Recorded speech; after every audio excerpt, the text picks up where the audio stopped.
Maraming salamat sa inyo. Ang dami-dami nyo. Hanggang dun sa dulo. Marinig, pakinig nga ng palakpak ng mga dun. Yung may blue na ilaw. Ilang kilometro ba yan? Ang lakas talaga ni Mon Ilagan, no? Hanggang dun sa dulo ng walang hanggan. Kaya, baski po ako ay namamaos na, maski galing pa ng Laguna at Zamboanga, at galing sa Quezon City, hindi ko matiis na hindi magpunta rito kay Mon Ilagan. Dahil ang aming pinagsamahan yan, ang haba-haba na. Hindi naman sa matanda na kami. Kaya lang maaga kami simula magtrabaho. Yan ang star reporter ng ABS-CBN. Yun, no? At nakakatuwa na naging isang matagumpay na mamamahayag at ngayon naging matagumpay na namamahala ng kainta at nakakatuwa naman nagkataon ay magkasama sa partido. At hindi lang magkasama sa partido, ngunit nagkakaisa sa advokasya. Kaya, Mayor Mon, sana magpatuloy tayo sa pamamagitan ni Veron ng ating advokasya para sa kalikasan, para maging ligtas sa sakuna ang kainta at ang buong Rizal, ang ating buong NCR, Rizal at yung mga karatig lalawigan. Ako'y buwabati din sa ating Vice Mayor, si Ross, Glenn, Gongora, at lahat po ng ating konsehal. Kung mamarapati nyo, babatiin ko po isa-isa dahil para makilala ko sila, si Konsehal Butch, present, Konsehal Luis, Lois, Konsehal Danny, at si Konsehal Gilbert, Konsehal Gigi, at si Konsehal Willie, Konsehal Gino, at si Tibram. Wala ba siya? Ayan, nandyan. Bakit walang check? Ngayon po, bagong lahat, ay gusto kong ipaalam sa inyo ang magagandang batas na ating nagawa, ginagawa, at gagawin pa na pwedeng pakinabangan ng kainta ng buong Rizal at ng buong Pilipinas. Una po, naglunsad tayo ng ating programang Loren sa bawat barangay, Livelihood Opportunities to Raise Employment Nationwide. Mayor Mon, Mayor Beron, pwede niyo pong pakinabangan ang ating batas sa kabuhayan. Ano ba ito? Barangay Kabuhayan Law, kung saan ang TESDA ang nagbibigay ng skills training para sa mga barangay. Kung ano man ang hilig ng kababaihan. Nasa Mandaue City Market ako, sa aking konsultasyon, sabi ng babae, gusto kong matuto mag-facial. Yung isa naman, gusto kong matuto ng hilot. At yung isa, gusto kong matuto mag-pedicure. Tinawag ko ang TESDA. Sabi ko, tuluan nyo sila ng skills para magkaroon ng negosyo at kabuhayan. Yun po ang ating ginagawa. Pagpatupad ng ating Barangay Kabuhayan Law para ang ating mga nanay, ang ating bagong graduate, pati na rin mga tatay ay magkaroon ng kabuhayan sa ilalim ng ating batas na Barangay Kabuhayan Law. Pangalawa, ang ating Micro and Small and Medium Enterprises Law na sana po ang ating maliliit na negosyo sa Kainta at sa iba't ibang lugar ay magkaroon ng tulong mula sa Department of Trade. Para sa inyong kaalaman at importante, ang ating mga konsehal ay alam po nito na ang Department of Trade ang siyang nagbibigay ng pondo at teknikal na tulong para sa mga micro-enterprise na tinatawag sa ilalim ng ating MSME law. Ngayon, ang pinakamagandang balita po ay ang ating panukalang batas na Universal Health Care or kalusugan para sa lahat ay magiging ganap na batas na po ngayong taong ito. Ano ba ang ibig sabihin nito para sa inyo lahat? Ipamalita po nyo, lalo na sa ating mga kumakandidato na magiging konsehal ng muli.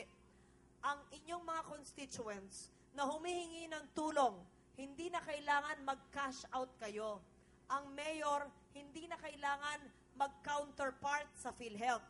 Sa ilalim ng aking batas na Universal Health Care, ang 25 million poorest Filipinos.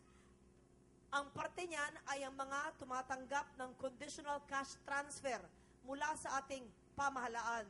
Lahat po ay sakop na ng libreng healthcare coverage sa ilalim ng PhilHealth. Para wala ng batang kailangan mamatay dahil hindi nakapagpagamot, wala ng nanay o tatay na kailangan mamoblema kung papaano mapapaospital ang anak. Sa ilalim po ng ating kalusugan para sa lahat, buo na po ang coverage ng PhilHealth sa 25 million Filipinos. Yun po ang ating batas na ngayon po, taon ito, ay magiging ganap na batas. Pangalawa po, ang ating gagawing batas na papakinabangan ng Kainta at ng buong Pilipinas ay ang ating Pantawid Tuition Program. Nakalulungkot yun nangyari sa UP Manila Co-ed na si Cristel. Ayaw na po nating mangyari yan na muli. Kaya ang ating gagawin ay gagawa tayo ng panukalang batas kung saan po ang ating Pantawid Tuition Program ay magkakaroon ang bawat pamilyang nangangailangan ng isa man lang college scholarship sa bawat pamilya para magkaroon ng college graduate kada pamilya. Yan po ay hindi lang pangako, kung hindi totoong mangyayari.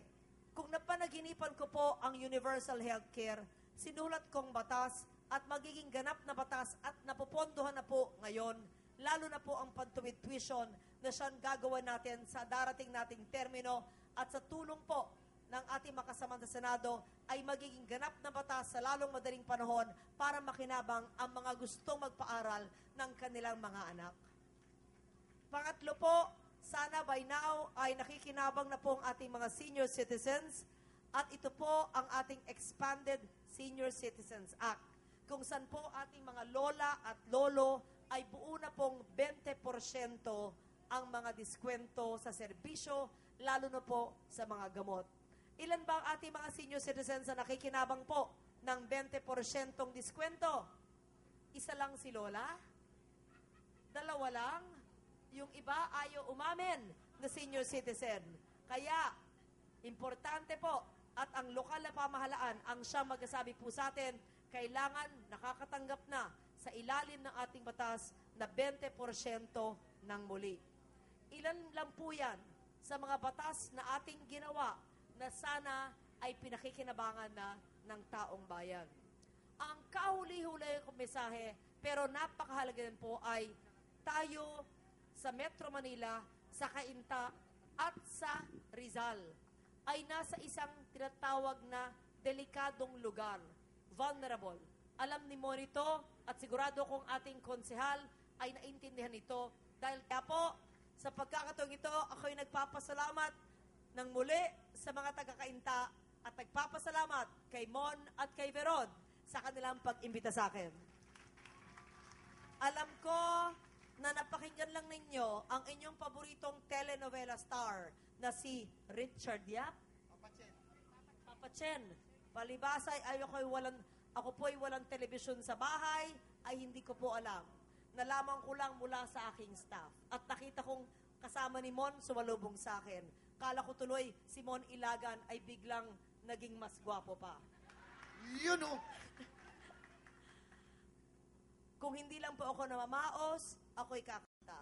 Kaya lang, ako'y paos. Kaya next time na lang.